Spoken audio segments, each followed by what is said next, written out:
How long have you been home now? And how has it been? How has it been feeling? How have you been adjusting? Oh, it's great being home. I liked the therapy sessions, but I didn't like staying there as an inpatient because, they wake you up at all kinds of hours of the night for medications and to take blood pressures and blood samples for the sugar, diabetes, and stuff. And I told them, I'm not here for the hospital. I'm here to learn how to walk with these new legs. Mm-hmm. They said, well, we're sorry. If you're here, you got to be in the hospital.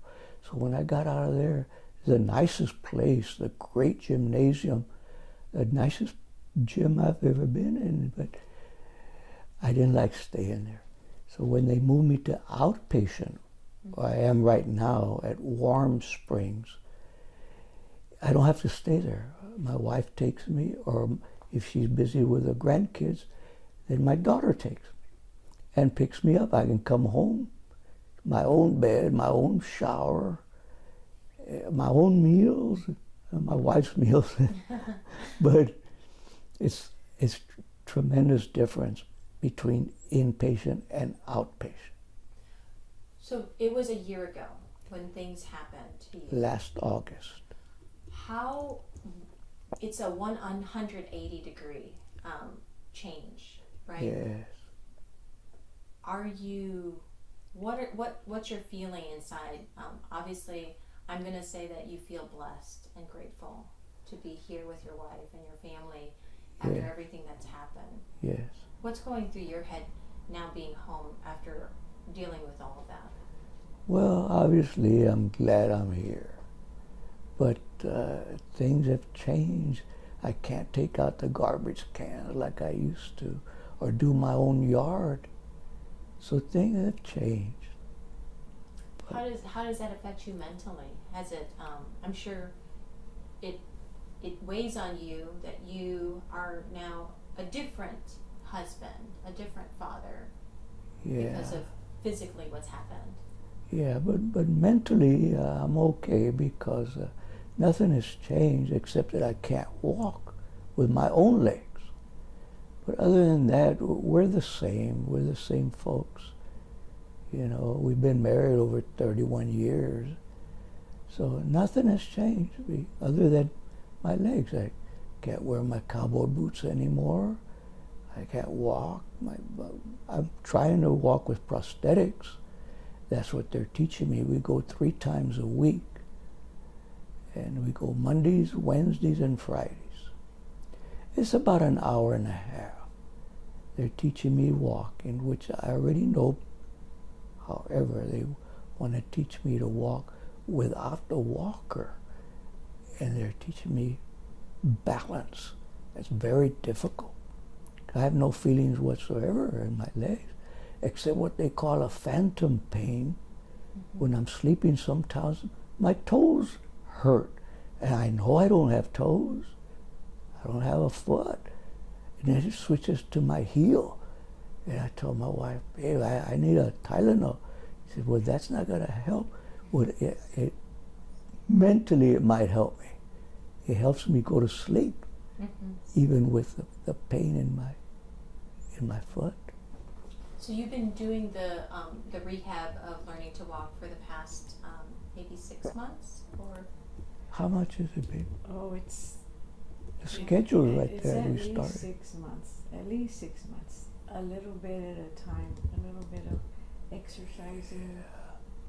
Exercising in prep for the prosthetics, making the core stronger, making a lot of exercising that he had never done before, but he exercises now a lot. I mean, he has to keep that up so that it'll help him with the prosthetics. Beatrice, how are you feeling now that he's home? I know that we've talked and all you wanted was for him to be home, back.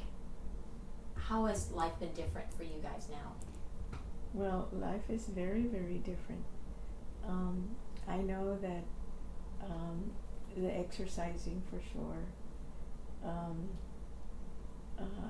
finding different ways of doing things, And that's, we were just talking about that the other day, because, you know, we're gonna get frustrated. He's gonna get frustrated because for 77 years he knew how to get things done by himself.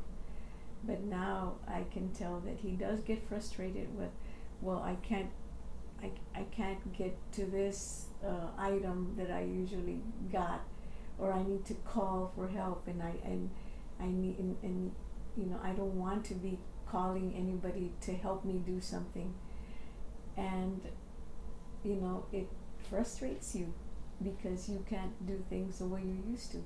So it requires you to find alternate ways of doing things.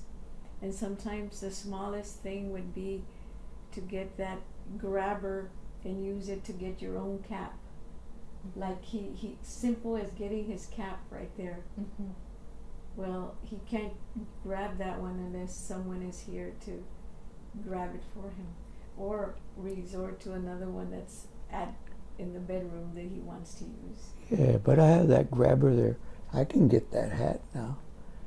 I take my own dishes to the countertop. I put them right here, and I go slowly up this ramp, and I wheel myself over, and I put my dirty dishes over there after we eat. Sometimes we eat here instead of the table because I like to watch sports on television. Mm-hmm. So, how does it make you feel that there seems to still be those terrible dog attacks happening in our community? The most recent one was the 1-year-old that was killed. That has to hurt your heart, knowing, yeah. right, you firsthand experienced those dogs on top of you. I can't imagine a little 1-year-old and what was going through his little mind. Yes, poor little child. And before that, there was a 3-year-old got mauled in the face. His grandfather saved him by putting him in the back of his pickup truck, fighting off the dogs. By the time the police came, they killed the dog. But other than that, also a pack of dogs bit a lady. It seems like every week something happens. And I hate to say it, but pit bulls do not belong as a pet. I hate to say that, because what attacked me was a German Shepherd, and on his hind legs he was as tall as me. I used to be 5'8". So I was hitting him, but the damage was being done by the pit bull on my leg. Have you seen my wife's pictures on her cell phone? Yes. He was not biting me, he was eating my leg. I saw that on her cell phone. I said, those aren't bites. He was eating it. And I tried to get around so I wouldn't fall on the cement. I was in my driveway. So I tried to get around to reach the passenger door on my pickup truck because my cell phone was in there. And when I tried to open it, my keys fell. If it hadn't been for the neighbors next door, not front door, they heard the ruckus and came out and they helped me. They got the dogs off of me. After that, I blacked out. I do not know when they picked me up, the ambulance, who called them, what happened, no idea. And at the hospital, I don't remember a thing until I woke up one morning with tubes and stuff in my arm for IVs and stuff. And I said, what the heck? And then I thought, now I remember what happened. And how did I get here? And then my wife explained it all to me. Yes, the doctor, my heart doctor, said I went under for a while, and they resuscitated me and put some stents that I had never had before in my heart. I had 3 stents because they had to, I guess they hurt my ribs or something when they're trying to bring me back to life. But it's an incredible situation when I think about it. Across the street, it looks like where the dogs came from that attacked you a year ago. It seems abandoned, gone. My wife knows more about that. Do you know where they went or what happened? I do not know, but I do know that even after the attack in August, they came up with a third dog on their property, and it wasn't until December that finally third dog was taken away from that property, and that's when the house was vacated, and it's been empty since December.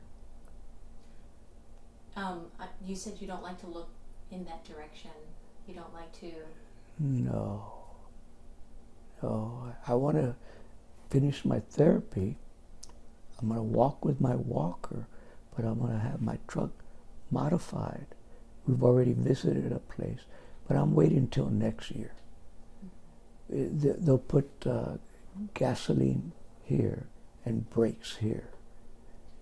So the goal is to walk again, and With to my drive. with my walker, put the walker in the back of my pickup truck and drive like I used to. Mm-hmm.